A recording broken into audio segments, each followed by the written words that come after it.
Welcome back to my blog channel. कैसे हो आप सब लोग? आई होप अच्छे होंगे और चंगे होंगे। और मैं यहाँ कर रही हूँ घी कर रही हूँ, जो दूध की ऊपर से जो मलाई उतारते हैं ना, तो उसी का मैं घी कर रही हूँ। और यहाँ पहले मुझे खाना बनाना था। एक साइड में घी रखा हुआ है, तो उधर मेरे को ये आया है कि 1 कप चाय बना दो, तो मैं 1 कप चाय बनाने की तैयारी कर रही हूँ। और देखो पूरी छोटी सी स्लैब है, और इस स्लैब पे इतनी सारी भीड़ हो जाती है, इतना सारा सामान हो जाता है, एक टाइम पे ना हाथ भी नहीं चल पाता है। बहुत मुश्किल हो जाता है कि मतलब पूरी रसोई फैली रहती है, सोचते इस चीज़ को भी यहाँ से हटा दो, उस चीज़ को भी यहाँ से हटा दो, पर हटा नहीं पाते हैं। और घी ज़्यादा नहीं है, बस 1 हफ्ते की जो मलाई थी ना, उसका ही घी मैं यहाँ निकाल रही हूँ। क्योंकि बेटे का दूध जो आता है ना गाय का, मैं उसी की ना मलाई का ही घी करती हूँ। घर का घी भी हो जाता है और बेटे का दूध भी तो आता ही है। और बताए सारे बर्तन हमारे ना नीचे रखे जाते हैं। एक लकड़ी का फट्टा है, उसके ऊपर रखते हैं बर्तन। ये हमारी इस तरह की किचन है। और देखो गेट पे ना आप कहोगे गंदे, पहले के टाइम पे के ही है ऐसे गेट। जब से ऐसी कोशिश की थी मैं साफ़ करने की, लेकिन उसमें साफ हुई नहीं है। और यहाँ पे बजे हैं 2:30, जो मैं अपने रूम में आ गई हूँ। रूम में आई हूँ, घर जाना है। नव्या के स्कूल की छुट्टी डल चुकी है और मेरे को पैकिंग करनी है। एक दिन पहले और मैं पैकिंग कर रही थी, लेकिन होता नहीं, बच्चों के साथ होता है और सर्दियों का समय है। अगर आप 2 दिन के लिए भी जाओगे ना, तो आपका एक पूरा बैग भर जाता है, क्योंकि बच्चों के साथ कपड़े बहुत हो जाते हैं।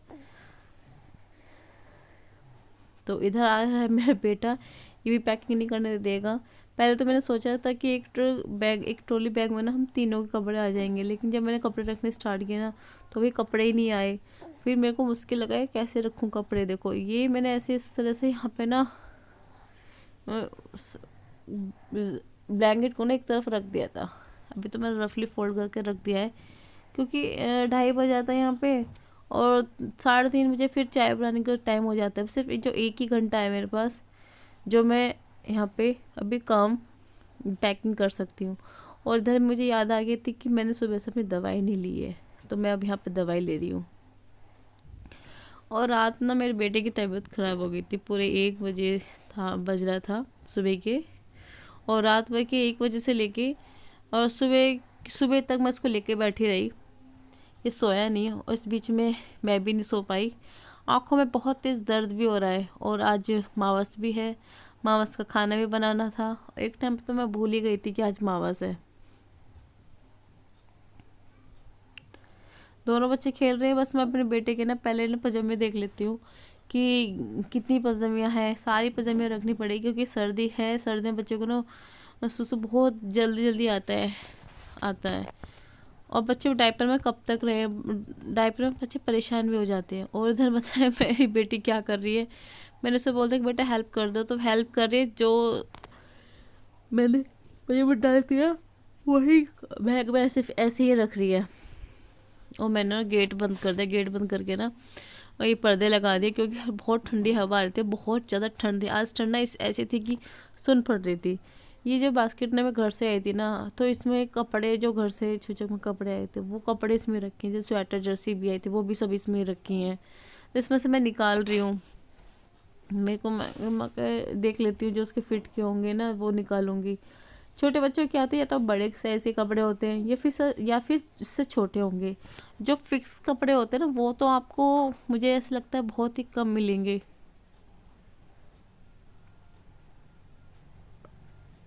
और ये जर्सी ना मेरी नानी ने बनाई है, और इसने ना देवर ने नव्या की बुक फाड़ दी है, इसको मैंने रख दी है। और बेटे की तबीयत खराब है ना, तो आज बिल्कुल भी आज ये रुक नहीं रहा है। गोद में था ये, पता नहीं इसको ठंड लग गई है, नज़र है, पता नहीं मुझे। मैं रात से इसको लेकर परेशान हूँ, और नींद पूरा है, सारी रात से गोद में लेके बैठी रही। फिर सुबह को खाना, फिर दिन में रेस्ट नहीं करने को मिला। दिन में भी नहीं सोया। जैसे सो जाता है ना बच्चे को, तो हम ना भी लेटे ना, तो हमें थोड़ा बहुत रिलैक्स मिल जाता है, लेकिन ये नहीं लेटा।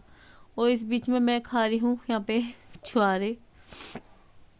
मुझे छुआरे बहुत पसंद है, मैं छुआरे खा रही हूँ। देखो ये गोदी में चढ़ गया है, गोदी में चढ़ के मैं इसका काम करूँगी। और इधर करी मेरी बेटी बहुत ज़्यादा परेशान, बार बार मम्मा लाओ मैं आपकी हेल्प कर देती हूँ, मम्मा मैं आपकी हेल्प कर देती हूँ, बस इसी धुन में लगी हुई है।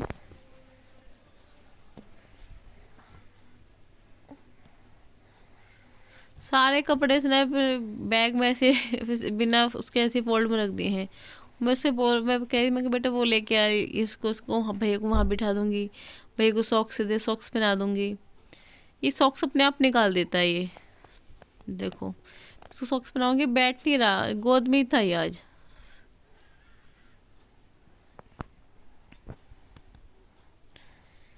सारे कपड़े फोल्ड कर कर ये ऐसे ऐसे फोल्ड कर रही है कपड़े को, और रबिया देवरी कपड़ों को अच्छे से फोल्ड करके तब बैग में रखेगी।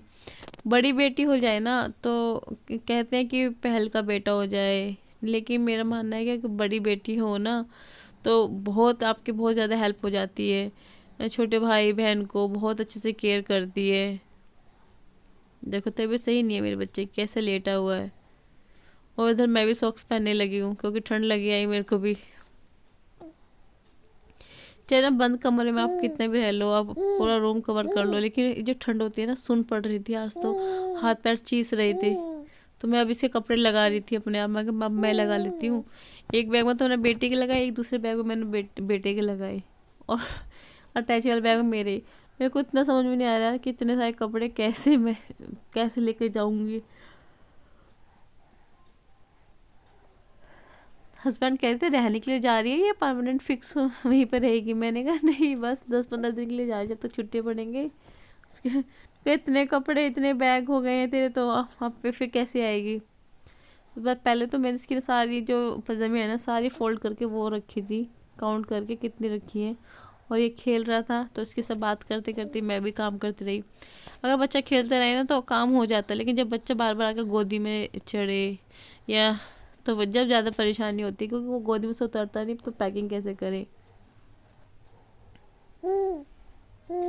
मायके जाना भी ना एक ये मानो आपको कि ऐसा लगता है कि एकदम बॉडी को रिलैक्स मिलना, मूड फ्रेश होना। जो ससुराल में रहते हुए हम थकावट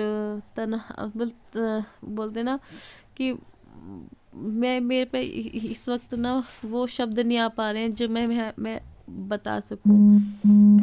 आप सुबह समय जल्दी उठो, रात पूरे दिन लगे रहो, रेस्ट ना मिले आपको, फिर रात को आप लेट सो, फिर नेक्स्ट डे आपको थोड़ी सी अगर लेट हो गए तो आपको उसमें कोई कुछ कह दे, तो मतलब बहुत चीज़ें हो जाती है। मतलब मेरा मतलब कहने का मतलब ये है कि इस मायके जाकर ना एक रिलैक्स मिलता है आपको, लेटे लेटे हर चीज़ आपको आगे मिल जाएंगी। लेकिन आप जब वहाँ से जब आते हैं ना मायके से, जब थोड़ा मन उदास हो जाता है, जब छोटे बच्चे होते हैं, जब तक बच्चे ना पढ़े जब तो आप कभी भी चले जाओ, जब आप बच्चे पढ़ने लग जाते हैं ना फिर आप छुट्टियों का वेट करोगे, कब छुट्टी पड़ेंगी, कब हम जाएंगे अपने घर पे। और उसमें भी हमारी मर्जी नहीं चलेगी, उसमें भी हमें परमिशन लेनी होती है कि हम जाएं या ना जाएं। एक टाइम पे सास तो कह भी देती हैं चली जाओ हो आओ, लेकिन जो हस्बैंड होते हैं ना उनके बहुत नखरे होते हैं। सोचने वाली बात है ना, जिस मायके में हम पले बड़े रहे हैं उस वहाँ पे जाने के लिए हमें लोगों की परमिशन लेनी पड़ती है, चाहे वो सास क्यों ना हो, चाहे वो हस्बैंड क्यों ना हो।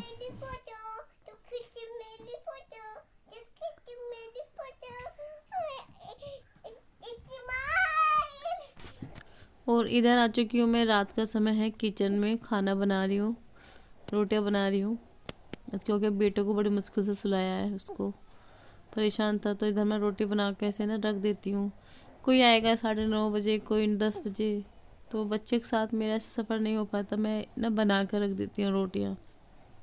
जब कोई आता है ना तब मैं फिर गरम करके परोस कर देती हूँ। छोटा बच्चे के साथ मैनेज करना थोड़ा मुश्किल हो जाता है, लेकिन अगर कोई समझने वाला हो ना तो हर चीज़ इजी हो जाती है, अगर कोई समझे नहीं तो थोड़ा मुश्किल हो जाता है। तो कैसा लगा मेरी यह ब्लॉग आप सभी को, प्लीज़ मुझे कमेंट में ज़रूर बताना। अगर आप मेरे चैनल पर नए हैं तो प्लीज़ सब्सक्राइब ज़रूर कर लेना। ये मेरी छोटी सी लाइफ है, तो मैं कैसे मैनेज करती हूँ अपने 2 बच्चों के साथ, और एक गांव में किस तरह से मैं एक लाइफ स्टाइल है, मैं बस यहाँ पे वही दिखाना चाहती हूँ। लोग क्या सोचते हैं, आपके बारे में क्या कहते हैं, और आपके फेस पे कुछ और, आपके पीठ पीछे कुछ और कहते हैं। तो वही चीज़ मैंने यहाँ फेस किया है और वही चीज़ मैं यहाँ पे आपके साथ शेयर करती हूँ। तो मिलती हूँ नेक्स्ट ब्लॉग में, तब तक बाय बाय।